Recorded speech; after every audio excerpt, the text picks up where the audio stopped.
ಭಾರತದ ಸಾರಿಗೆ ಇತಿಹಾಸದ ಪುಟಗಳಲ್ಲಿ ಇಂದು ಸುವರ್ಣ ಅಕ್ಷರಗಳಲ್ಲಿ ಬರೆದಿಡುವಂತಹ ದಿನ. ಹರಿಯಾಣದ ಜಿಂದ್ ರೈಲು ನಿಲ್ದಾಣದಲ್ಲಿ ಪ್ರಧಾನಿ ನರೇಂದ್ರ ಮೋದಿಯವರು ದೇಶದ ಮೊಟ್ಟಮೊದಲ ಸ್ವದೇಶಿ ಹೈಡ್ರೋಜನ್ ರೈಲಿಗೆ ಹಸಿರು ನಿಶಾನೆ ತೋರುವ ಮೂಲಕ ಭಾರತವನ್ನು ಜಾಗತಿಕ ಹಸಿರು ಇಂಧನ ನಕ್ಷೆಯಲ್ಲಿ ಮುಂಚೂಣಿಗೆ ತಂದು ನಿಲ್ಲಿಸಿದ್ದಾರೆ.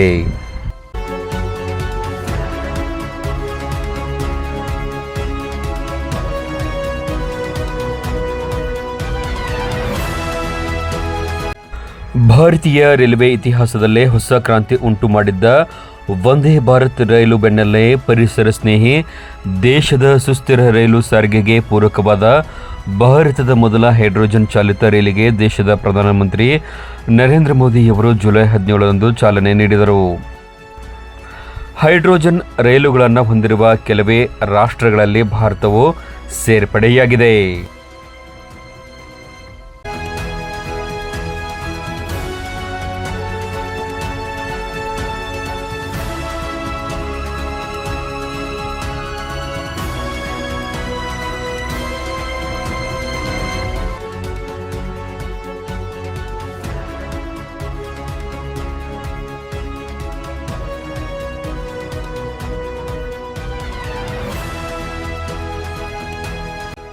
ಸಮಾರಂಭದಲ್ಲಿ ಮಾತನಾಡಿದ ಪ್ರಧಾನಿ ಮೋದಿಯವರು ಈ ಸಾಧನೆಯ ಮಹತ್ವವನ್ನು ವಿವರಿಸಿದರು.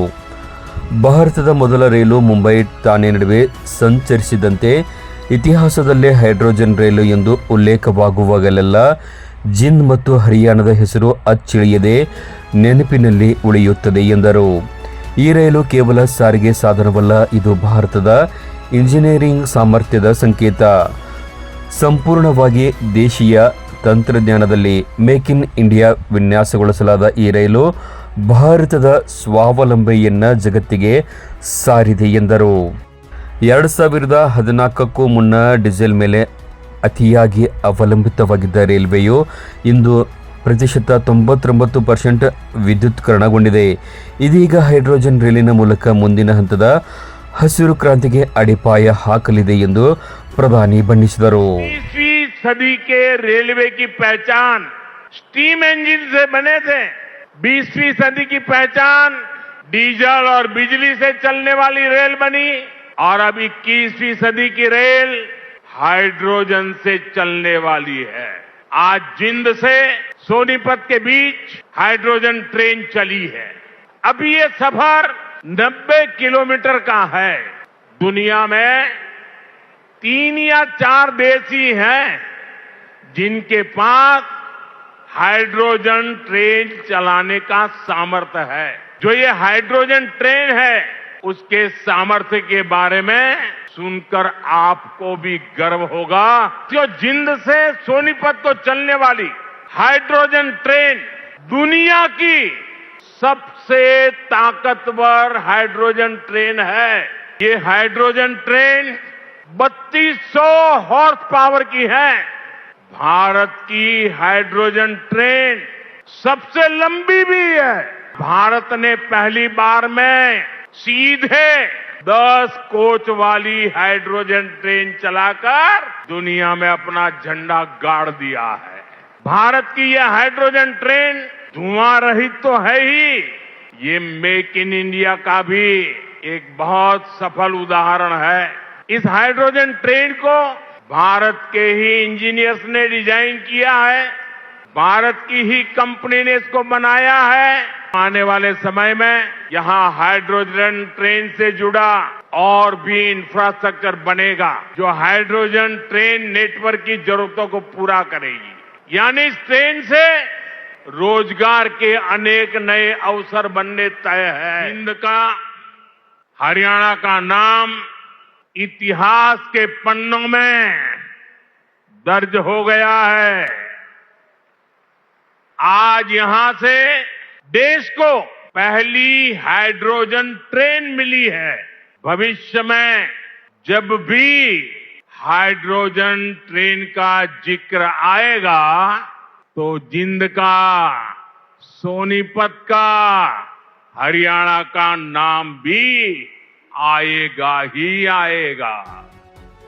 ಇಂಧನ ಕ್ರಾಂತಿಯ ಹೊಸ ಮನ್ವಂತರ ಕಲ್ಲಿದ್ದಲು ಮತ್ತು ಡೀಸೆಲ್ನಿಂದ ಚಲಿಸುವ ರೈಲುಗಳ ಯುಗದಲ್ಲಿ ಪರಿಸರಕ್ಕೆ ಪೂರಕವಾದ ಶೂನ್ಯ ಮಾಲಿನ್ಯದ ಪರಿಕಲ್ಪನೆ ಇದೀಗ ನೈಜ ರೂಪ ಪಡೆದಿದೆ.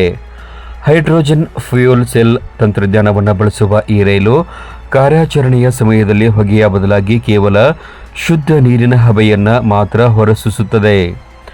ತಾಂತ್ರಿಕ ಹಿರಿಮೆ ಮತ್ತು ವಿಶೇಷತೆಗಳು. ಅಪಾರ ಸಾಮರ್ಥ್ಯ. 10 ಬೋಗಿಗಳ ಈ ರೈಲು ಏಕಕಾಲದಲ್ಲಿ 2600ಕ್ಕೂ ಹೆಚ್ಚು ಪ್ರಯಾಣಿಕರನ್ನು ಹೊತ್ತೊಯ್ಯಬಲ್ಲದು. ವೇಗದ ಚಲನೆ 75 ಕಿಲೋಮೀಟರ್ ಗಂಟೆಗೆ ಸಾಮಾನ್ಯ ವೇಗ ಮತ್ತು 110 ಕಿಲೋಮೀಟರ್ ಗಂಟೆಗೆ ಗರಿಷ್ಠ ವೇಗವನ್ನು ಹೊಂದಿರುವ ಈ ರೈಲು ಜಿಂದ್ ಸೋನಿಪತ್ ಮಾರ್ಗ ಸಾರಿಗೆಯ ವೇಗವನ್ನು ಹೆಚ್ಚಿಸಲಿದೆ. ಅತ್ಯಾಧುನಿಕ ಸುರಕ್ಷತೆ. ಅಗ್ನಿಶಾಮಕ, ಶಾಖ ಮತ್ತು ಸೋರಿಕೆ ಪತ್ತೆ ಹಚ್ಚುವ ಅತ್ಯಾಧುನಿಕ ಸುರಕ್ಷತಾ ವ್ಯವಸ್ಥೆಗಳನ್ನು ಈ ರೈಲಿನಲ್ಲಿ ಅಳವಡಿಸಲಾಗಿದೆ. ಸಾಮಾನ್ಯರ ಪಾಲಿನ ವರದಾನ. ಈ ಹೈಡ್ರೋಜನ್ ರೈಲು ಸೇವೆಯ ಮತ್ತೊಂದು ವಿಶೇಷತೆವೆಂದರೆ ಇದರ ಮಿತವ್ಯಯ. ಕೇವಲ ₹5 ಪ್ರಯಾಣ ದರವನ್ನು ಪ್ರಾರಂಭಿಸುವ ಮೂಲಕ ಜನಸಾಮಾನ್ಯರಿಗೆ ಅತ್ಯಂತ ಕಡಿಮೆ ಖರ್ಚಿನಲ್ಲಿ ಸುಸ್ಥಿರ ಮತ್ತು ಐಷಾರಾಮಿ ಪ್ರಯಾಣದ ಅನುಭವವನ್ನು ರೈಲ್ವೆ ಇಲಾಖೆ ಒದಗಿಸುತ್ತಿದೆ. ಏನಿದು ಹೈಡ್ರೋಜನ್ ರೈಲು ತಂತ್ರಜ್ಞಾನ? ಸಾಮಾನ್ಯವಾಗಿ ನಾವು ಕಾಣುವ ರೈಲುಗಳು ಓವರ್ ಹೆಡ್ ಎಲೆಕ್ಟ್ರಿಕ್ ತಂತಿಗಳ ಅಥವಾ ಡೀಸೆಲ್ ಎಂಜಿನ್ಗಳ ಸಹಾಯದಿಂದ ಚಲಿಸುತ್ತವೆ. ಆದರೆ ಹೈಡ್ರೋಜನ್ ರೈಲುಗಳು ಫ್ಯೂಯಲ್ ಸೆಲ್ ಎಂಬ ಅತ್ಯಾಧುನಿಕ ತಂತ್ರಜ್ಞಾನವನ್ನು ಆಧರಿಸಿವೆ. ರೈಲಿನಲ್ಲಿ ಅಳವಡಿಸಲಾದ ಟ್ಯಾಂಕ್ಗಳಲ್ಲಿ ಶೇಖರಿಸಿಟ್ಟ ಹೈಡ್ರೋಜನ್ ಗಾಳಿಯಲ್ಲಿನ ಆಮ್ಲಜನಕದೊಂದಿಗೆ ರಾಸಾಯನಿಕ ಕ್ರಿಯೆಗೆ ಒಳಗಾಗುತ್ತದೆ. ಈ ಕ್ರಿಯೆಯ ಪರಿಣಾಮವಾಗಿ ವಿದ್ಯುತ್ ಶಕ್ತಿ ಉತ್ಪತ್ತಿಯಾಗಿ ರೈಲಿನ ಮೋಟಾರ್ಗಳನ್ನು ಚಲಾಯಿಸುತ್ತದೆ. ಅಚ್ಚರಿಯ ವಿಷಯವೆಂದರೆ ಈ ಸಂಪೂರ್ಣ ಪ್ರಕ್ರಿಯೆಯಲ್ಲಿ ಹೊರಬರುವ ಉಪ ಉತ್ಪನ್ನವೆಂದರೆ ಕೇವಲ ನೀರಿನ ಹಬೆ ಮಾತ್ರ. ಹೀಗಾಗಿ ಇದು ಪರಿಸರಕ್ಕೆ ಯಾವುದೇ ರೀತಿಯ ಹಾನಿಯನ್ನು ಉಂಟುಮಾಡದ ಶೂನ್ಯ ಮಾಲಿನ್ಯದ ಅಂದರೆ ಝೀರೋ ಎಮಿಷನ್ನ ವಾಹನವಾಗಿದೆ. ಈ ರೈಲಿನ ವಿಶಿಷ್ಟ ಗುಣಲಕ್ಷಣಗಳು: ಇಂಗಾಲದ ಹೊರಸೂಸುವಿಕೆಯನ್ನು ಸಂಪೂರ್ಣವಾಗಿ ತಡೆಗಟ್ಟುವುದರಿಂದ ಹವಾಮಾನ ಬದಲಾವಣೆಯ ನಿಯಂತ್ರಣದಲ್ಲಿ ಇದು ನಿರ್ಣಾಯಕ ಪಾತ್ರ ವಹಿಸುತ್ತದೆ. ನಿಶ್ಶಬ್ದ ಸಂಚಾರ. ಡೀಸೆಲ್ ಎಂಜಿನ್ಗಳ ಗದ್ದಲವಿಲ್ಲದೆ ಅತಿ ಕಡಿಮೆ ಶಬ್ದದೊಂದಿಗೆ ಸುಗಮವಾಗಿ ಸಂಚರಿಸುವ ಸಾಮರ್ಥ್ಯ ಇದರದು. ಒಮ್ಮೆ ಹೈಡ್ರೋಜನ್ ತುಂಬಿದರೆ ಸಾಂಪ್ರದಾಯಿಕ ರೈಲುಗಳಿಗೆ ಸಮಾನವಾದ ಅಥವಾ ಅದಕ್ಕಿಂತ ಹೆಚ್ಚಿನ ದೂರವನ್ನು ಕ್ರಮಿಸುವ ಕಾರ್ಯಕ್ಷಮತೆ ಇದಕ್ಕಿದೆ. ಜಾಗತಿಕ ಮಟ್ಟದಲ್ಲಿ ಈ ತಂತ್ರಜ್ಞಾನದ ಪಸರಿಸುವಿಕೆ. ಹೈಡ್ರೋಜನ್ ರೈಲುಗಳ ಭವಿಷ್ಯವನ್ನು ಅರಿತ ವಿಶ್ವದ ಹಲವು ರಾಷ್ಟ್ರಗಳು ಈಗಾಗಲೇ ಈ ಹಾದಿಯಲ್ಲಿ ಹೆಜ್ಜೆ ಇಟ್ಟಿವೆ. ಹೈಡ್ರೋಜನ್ ರೈಲುಗಳನ್ನು ವಾಣಿಜ್ಯಿಕವಾಗಿ ಕಾರ್ಯಾಚರಣೆಗೆ ತಂದ ವಿಶ್ವದ ಮೊದಲ ದೇಶವೆಂಬ ಹೆಗ್ಗಳಿಕೆಗೆ ಜರ್ಮನಿ ಪಾತ್ರವಾಗಿದೆ. 2022ರಿಂದಲೇ ಅಲ್ಲಿನ ರೈಲು ಮಾರ್ಗಗಳಲ್ಲಿ ಇವು ಸುಗಮವಾಗಿ ಸಂಚರಿಸುತ್ತಿವೆ. ತನ್ನ ಇಂಜಿನಿಯರಿಂಗ್ ಸಾಮರ್ಥ್ಯವನ್ನು ಪ್ರದರ್ಶಿಸುತ್ತಿರುವ ಚೀನಾ ಅತ್ಯಂತ ವೇಗದ ಹೈಡ್ರೋಜನ್ ರೈಲುಗಳನ್ನು ಅಭಿವೃದ್ಧಿಪಡಿಸುವಲ್ಲಿ ಯಶಸ್ವಿಯಾಗಿದೆ. ಹೈಡ್ರೋಜನ್ ಇಂಧನ ಸಂಶೋಧನೆಯಲ್ಲಿ ಜಾಗತಿಕ ನಾಯಕನಾಗಿರುವ ಜಪಾನ್ ಪ್ರಾಯೋಗಿಕ ಹಂತದಿಂದ ವಾಣಿಜ್ಯ ಬಳಕೆಯತ್ತ ವೇಗವಾಗಿ ಸಾಗುತ್ತಿದೆ. ಫ್ರಾನ್ಸ್, ಇಟಲಿ ಮತ್ತು ಯುನೈಟೆಡ್ ಕಿಂಗ್ಡಮ್ ಸೇರಿದಂತೆ ಅನೇಕ ದೇಶಗಳು ತಮ್ಮ ಸಾರಿಗೆ ವ್ಯವಸ್ಥೆಯನ್ನು ಹಸಿರುಮಯವಾಗಿಸಲು ಈ ತಂತ್ರಜ್ಞಾನದ ಅಳವಡಿಕೆಗೆ ಉತ್ಸುಕವಾಗಿವೆ. ಇದೀಗ ಭಾರತವೂ ಕೂಡ ತನ್ನ ಸ್ವದೇಶಿ ತಂತ್ರಜ್ಞಾನದ ಹೈಡ್ರೋಜನ್ ರೈಲನ್ನು ಲೋಕಾರ್ಪಣೆಗೊಳಿಸುವ ಮೂಲಕ ಜಾಗತಿಕವಾಗಿ ಈ ತಂತ್ರಜ್ಞಾನವನ್ನು ಅಳವಡಿಸಿಕೊಂಡಿರುವ ಬೆರಳೆಣಿಕೆಯ ರಾಷ್ಟ್ರಗಳ ಸಾಲಿಗೆ ಸೇರ್ಪಡೆಯಾಗಿದೆ.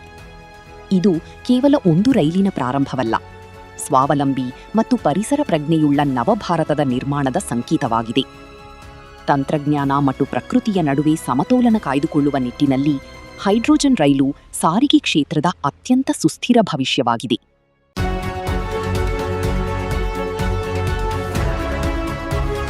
मोदी है, बहुत पहले सोचता भी है और समस्या के समाधान के रास्ते भी जमीन पे उतारता है.